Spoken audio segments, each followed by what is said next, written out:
Okay, we're moving on. This is Charles Ives. We are back in America. We're back in America for good. Look at that. That's like coming around the corner and to the end of the class. Here comes Americana. Just like Florida, it's going to get weird, okay, guys? So Charles Ives was an insurance salesman. He was independently wealthy. He made all his money through insurance, and he did music because he was a musician. But he was not under any pressure to keep his lights on through music, so he wrote what he wanted to write. And so he did. Traditionally, like the legend goes, when he was a kid, he learned music from his dad, and his dad would make him play like row, row, row your boat or something, like some basic folk song in one key in one hand and another key in the other hand. So that weirdness just like comes alive. I have memories in here. This is not on the listening journal, but this is fun.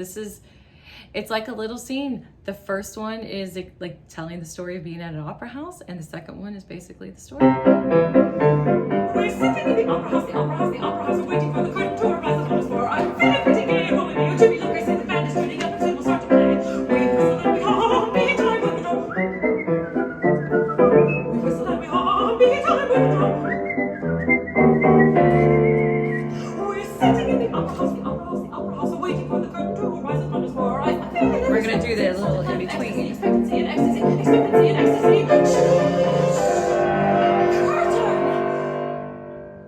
That was the first half, and this is the second half of the song. The first half is called Very Pleasant. The second half is called Rather Sad.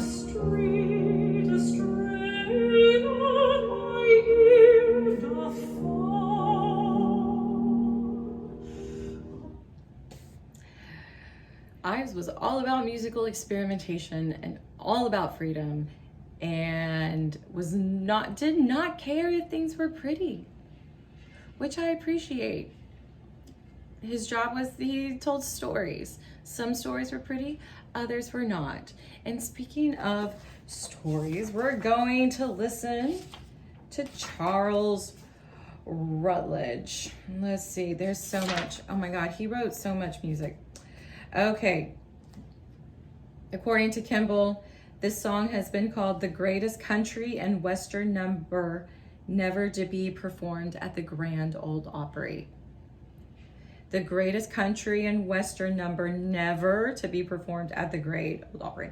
It's a graphic description of a cowpuncher who meets his death during the spring roundup.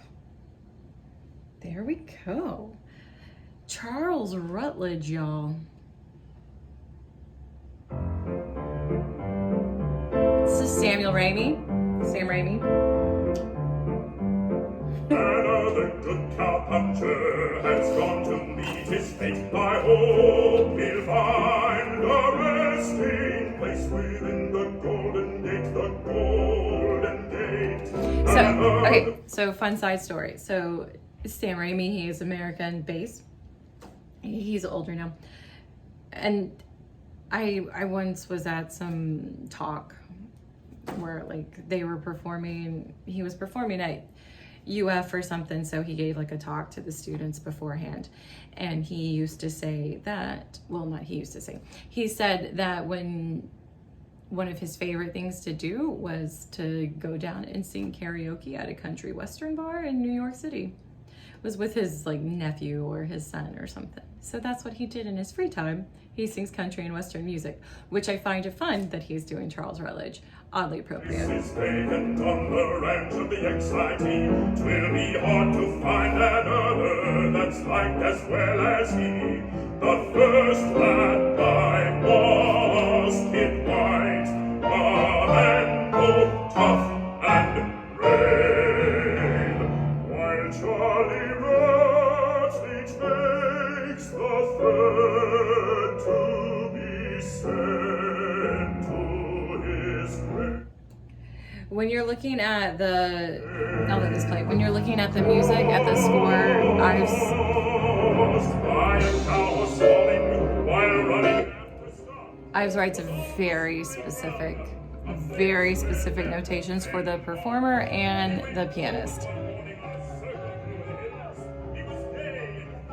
Do we hear this? Hold on. Was on the spring ground, a place where dead men walk. He went forward one morning on a circle through the hills. He was gay and full of glee. That's the pianist. The pianist gets that part. Yep. He'll do that a couple times. He has a circus band. Is it the circus band? I don't know. There's one of the songs that he does that has a marching band that is in the background of the story. And so the marching band, you can hear it in the piano. And it's like out of tune on purpose because marching bands don't play in tune. And it's like you can hear it get louder as it comes closer to where the story is taking place. And then it gets softer as it goes, never in tune. Yeah. But when it came to finish up the work on which he went. So, says the narration begins, Ives rides above the piano part, whoopee-tee-yo, geeta long doggies, whoopee-tee-I-O. So that's the tempo marking. Yeah, Ives is great. It's hard. A lot of this stuff, we're gonna get into this a lot, so we can just kind of talk about this now. So a lot of this stuff in American music that gets really weird and really fun, it is going to push the boundaries of what is music. Ives feels like it could be very much within the category of this is music, but it pisses people off, which is I personally enjoy. Some of this other stuff is going to be like, oh, I don't know if that's music. So that's a bigger question, because we talked about like what art song is, and we look at it within the German Lieder. And it's like the synthesis of poetry and music, and together they become something more. Does that change? And we look at, and also music goes along with regular art. And, once upon a time, art was just like biblical scenes with like Mary and Joseph, or, a bowl of fruit. And then modern art becomes these like esoteric shapes, or just these like color blocks. And what is it? And there's a lot left up to the interpreter and interpretation. And the same thing happens in music. And what happens a lot in academia, all tea, all shade, no tea, no shade, is that the more conservatory-ish, harder conservatory a program is, the more of this you're going to hear, the more of the harder stuff. It's going to be, we're looking at Bolcom, we're going to be, like, as we go ahead, we're going to be looking at Larson, we're going to be looking at Ives, and the schools that are slower on the uptake to what things really are and what musicians are going to fight this. They are not going to embrace the weirdness. They're going to be like, no, we're going to do Fauré. No, we're going to do Schubert. And the places that are like putting out like the really like top of the line musicians, they're going to be more doing this stuff.